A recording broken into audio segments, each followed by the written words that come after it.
Good morning again to some of you. And this is the presentation, Just the Facts, ma'am. Homeschooling works. And I think I added something. It increases freedom. Just the facts. Homeschooling works and increases freedom. So when we talk about research on homeschooling, are we just talking about a few underground, fringe, kooky, nutty people? We were 30 years ago, but things have changed. It went from almost extinct in the 1970s, and we're not going back before that yet, to now, look at this. My latest estimate is 2,200,000 K-12 homeschool students in the United States, plus or minus. It's an estimate. That's a lot of people. That's a lot of people. I mean, what grows that fast besides fungi and bacteria? But this would be the good bacteria, right? In yogurt, like good bacteria. But that isn't tremendous. You know, any social science researcher would say that's incredible growth. No matter how you look at it, that's a lot of people homeschooling. In fact, and I mentioned this earlier, that for a long time when people thought of private or non-government schooling in America, you know, one of the big groups was Roman Catholic schools, right? This is now very similar to the number in Roman Catholic schools. So things have shifted quite a bit during the last 30 years in terms of private education in the United States. The growth is, like I said, tremendous. No matter how you look at it, homeschooling might be 25% of all private or non-government schools. And it's somewhere, we think, between 3 and 4% of all school-age children in America. And when I say school-age, I'm talking about kindergarten through 12th grade. But it's not just the United States. It's growing and popping up everywhere. I mean, most of you know this. Here are just some examples. Canada's maybe 5 years behind the United States in the modern homeschool movement. United Kingdom, about the same age. Australia, New Zealand. In Australia, they never didn't have home-based education. It might have been under government control, some of it, because it's big. I mean, how many of you think Arizona's big? It's big. How many of you think Texas is big? Big. Of course, how many think Alaska's big? If you're from Texas. Sorry, Texas. 2.5 times as big.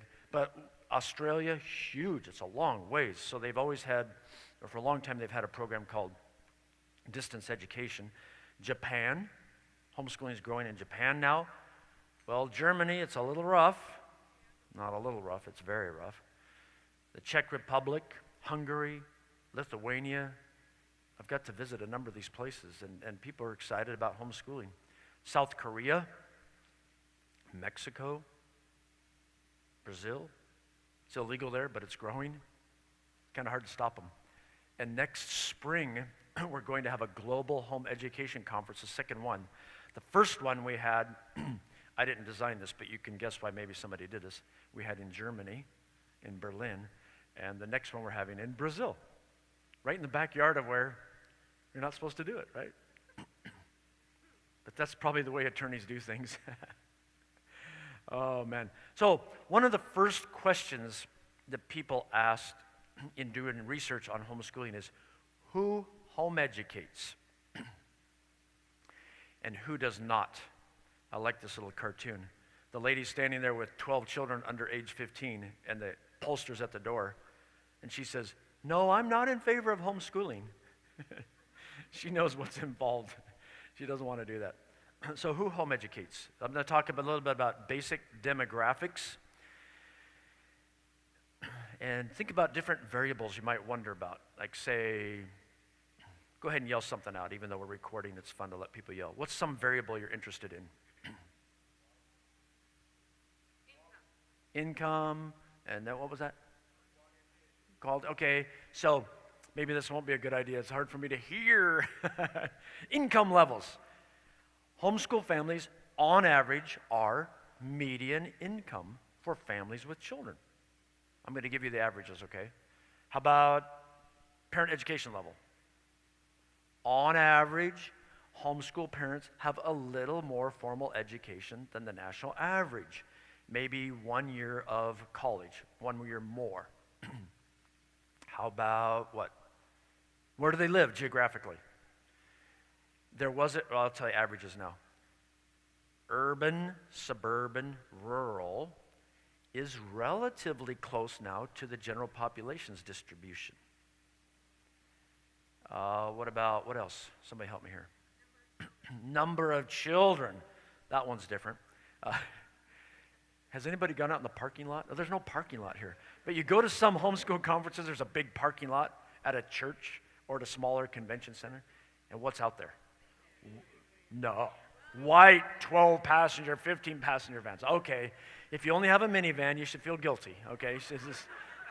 But on average, homeschool families, this is not going to sound real impressive, but think about it, have 3 to 4 children. But that is, 50 to 100% more than the national average. And yes, there are a lot of bigger families on average in the homeschool community. What's another variable? Race, ethnicity. Well, first of all, I have to say there's only one race because I am a Christian. But in terms of ethnicity and skin color, now it is still a little disproportionately white Anglo, but that's been changing over the last 10 years with blacks and Hispanics and Asians. It used to be very disproportionately white Anglo. What's another? Oh, okay, faith. Today, probably, these are rough estimates because you're not a captive audience. We can't do random samples necessarily. Researchers, we like random samples, but we just can't get you. We're going to have to get more black helicopters to fly over and do random sampling.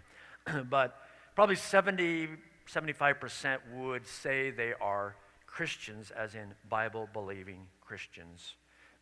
Not just, I'm a Christian because I was born in America kind of Christian. What's another variable? Style of schooling. That's too complicated. There is some research on that, but it's kind of complicated, so I'm not going to try right now. Okay, yeah.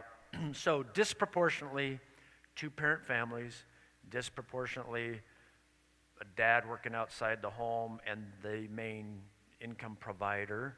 Okay, so now let's go to some of the variety. There are plenty of families in which dad and mom barely made it out of high school. And there are plenty of families where mom and dad both have doctorates. Income, plenty of families who the government would consider poverty. There are plenty of families making under $30,000 per year. And there are plenty of families where they have $150,000, $200,000 per year. I already mentioned the ethnicity idea. And there are some large homeschool support groups I hear from dependable sources, 50, 100 families around Washington, D.C., all black families. And I remember 5 years ago, I was in New York City, in the city, went to two different support groups to speak, and white Anglos were the minority. So things have changed in that area too. What are some of the other things? The religious beliefs. Although maybe 75% would say, I'm a Christian, we strongly believe the Bible is the Word of God, we're born again. What are the other 25 to 30%? Agnostics, atheists, Muslims, Mormons, Jews, New Age, you name it, everything and anything are homeschooling. Wide variety. So there's a wide variety and it's changing a lot. Another thing that we see happening in the research is an increasing number of people and percentages with, quote, special needs, unquote, children. And that could be, the terminology, changes over time. But it could be that they're talented and gifted. It could be they have learning disabilities, all those kinds of things. But that's also a quickly changing area. Then researchers got into, why do they home educate? And the research tells us a lot of different things.